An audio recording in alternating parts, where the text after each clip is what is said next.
What is the most commonly used word in association with the euro? No, it's not failure, though it could be. No, it's stability, isn't it? A decade ago, everybody said, once we've got the euro currency, it will bring us stability. Well, I would suggest a decade on, what it has brought is chaos, discord and misery for millions.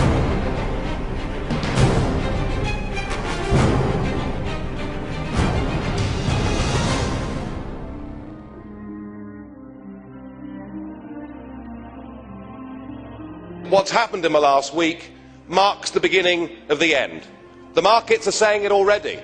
Italian government bonds now yield 1% more than German or French issued government bonds. The markets are saying that economic and monetary union will not last. And I'm not surprised, because it never was an optimal currency zone. One interest rate could never fit all these different countries, and you've never had proper public support. The eurozone has never been tested, but it's about to be. Spain's in economic trouble. Italy, as German economists at the time said, should never have joined the euro. But the situation in Greece, I think, is where we should focus our attention. Thousands of young people out on the streets demonstrating, demanding their government does something. But the Greek government is stuck inside the euro straitjacket. There's nothing they can do. There's nothing a future general election can do in Greece to change anything. And when people have taken away from them the ability through the ballot box to determine their own futures, then I'm afraid that violence becomes the only logical alternative. What you've done with this euro is you have trapped people in an economic prison. You've trapped people in a Volkerkerker from which to get out.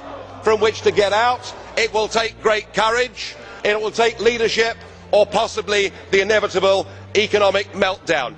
And jeer on if you like, but have you noticed that on the bond markets this morning, Greek bonds are trading 233 basis points higher than German bonds? Now, I know that most of you in this room won't even know what that means, and those that do will do your best to ignore it. You can go on if you want, burying your heads in the sand. You can ignore the markets if you want to, but in time the markets will not ignore you.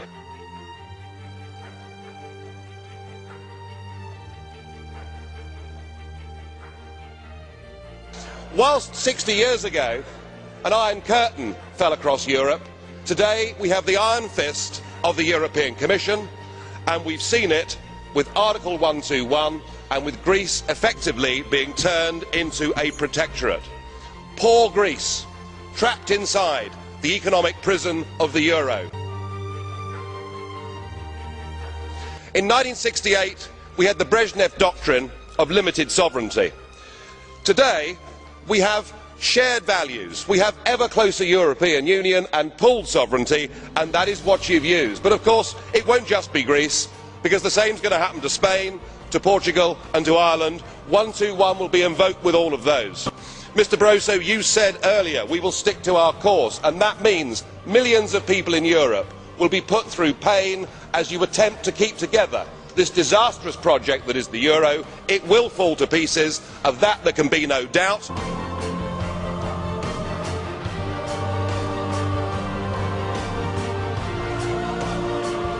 And now we have the situation in Ireland. Now, I know that the stupidity and greed of Irish politicians has a lot to do with this. They should never ever have joined the euro. They suffered with low interest rates, a false boom and a massive bust. But look at your response to them. What they're being told, as their government's collapsing, is that it would be inappropriate for them to have a general election. In fact, Commissioner Wren here said they had to agree their budget first before they'd be allowed to have a general election. Just who the hell do you think you people are?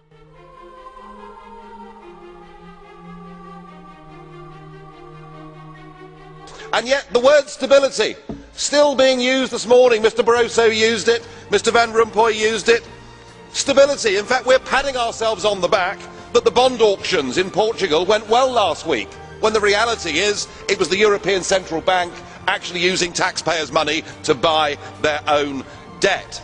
Your reassurances that all is well don't work, I mean, who do you think you're kidding, Mr Van Rompuy? Bond yields in Portugal rose to nearly 7% yesterday. The public right across the Union no longer support the currency, and the battle for Spain hasn't even begun.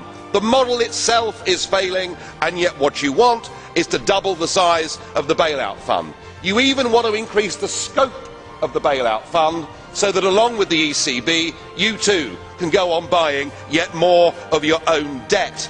You're using the crisis as a massive power grab to take us towards fiscal union. If you succeed, then we should change the name. Get rid of European Union, call it the Debt Union. You are very, very dangerous people indeed. Your obsession with creating this Euro state means that you're happy to destroy democracy. You appear to be happy for millions and millions of people to be unemployed and to be poor. Untold millions must suffer so that your Euro dream can continue. Well, it won't work, because it's Portugal next. With their debt levels of 325% of GDP, they're the next ones on the list, and after that, I suspect it'll be Spain.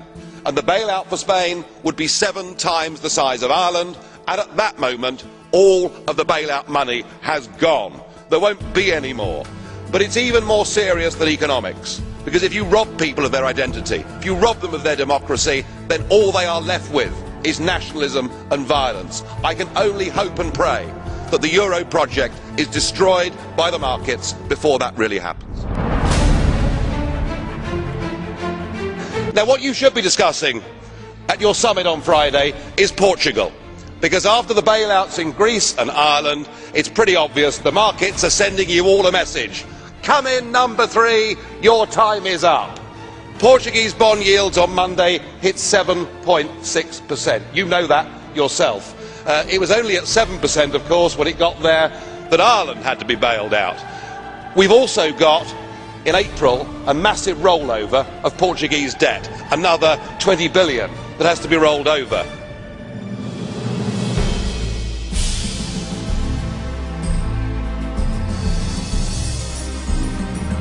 Remind ourselves, in the last 6 months, 80% of Portuguese debt was brought up, purchased by the European Central Bank. We cannot go on as a European Union buying our own debt. If we do, the next debt crisis won't be a country, but it will be a debt crisis of the European Central Bank itself. We've reached a point with this where actually it doesn't matter what any of you say. Nobody believes you. The public don't support you. I hope and pray the markets break you. 2010 will be remembered as the year when the flaws, the deep flaws in the Euro project were exposed, and when the public in Europe woke up to the sheer stupidity of their leaders. And so here we have another summit, another crisis, confidence in the euro ebbing by the week. It's like watching a slow-motion car crash. And now you want a permanent bailout mechanism. But I think the last week's going to prove to be the watershed moment for this entire European project. You see, the only way to stop countries acting in their own national interest is to take that power away from them, to form a Treasury Department there in Frankfurt that has power over tax and power over government spending. And indeed, I've heard some of the EU extremists this afternoon effectively call for that. But you've come back to us today, and now with the approval of Mr Sarkozy and Angela Merkel, you're the head of a new economic government for 500 million people. And you've launched your 10-year plan, your wish list. And I just wonder, have you remembered what happened to the last 10-year plan that was launched in 2000?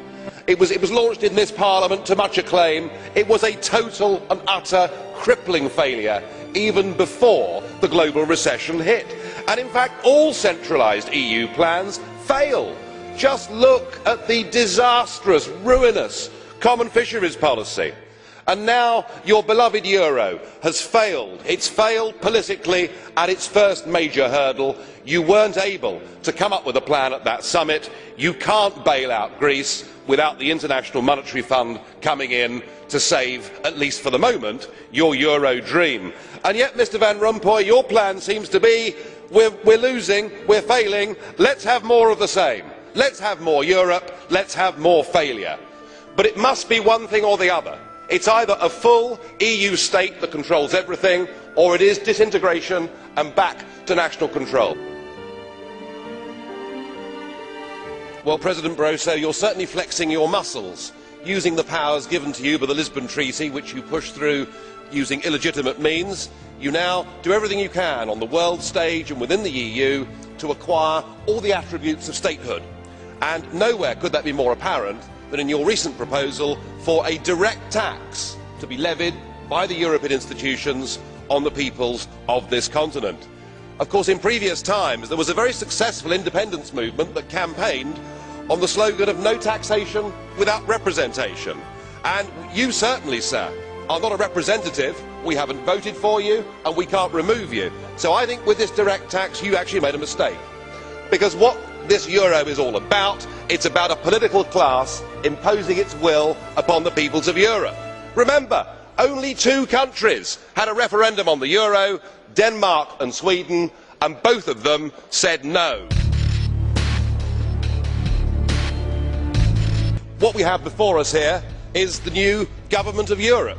A government that with the Lisbon Treaty now has enormous powers, not just a foreign minister and embassies, not just the ability to sign treaties, but the ability now to use emergency powers to literally take countries over.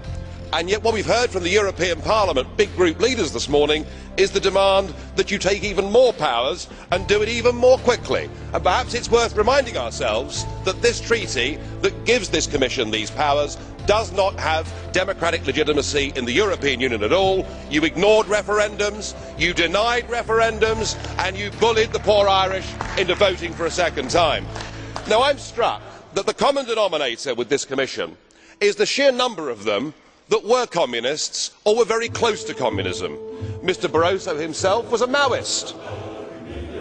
Sim Kallas, far from being a student activist, was even a member of the Supreme Soviet. So a top-notch communist we have there. We have at least 10 communists in this Commission, and it must feel like a return to the good old days. There must be a certain nostalgia amongst the communists.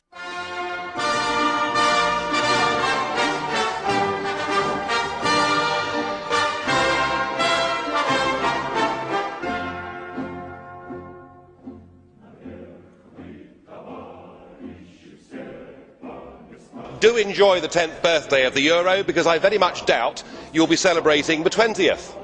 What we've seen this morning has been reminiscent of the old Soviet times. Do you remember when the 5-year plans were announced to be successes, often before they were even launched, with much talk of record harvests and wonderful production figures for tractors?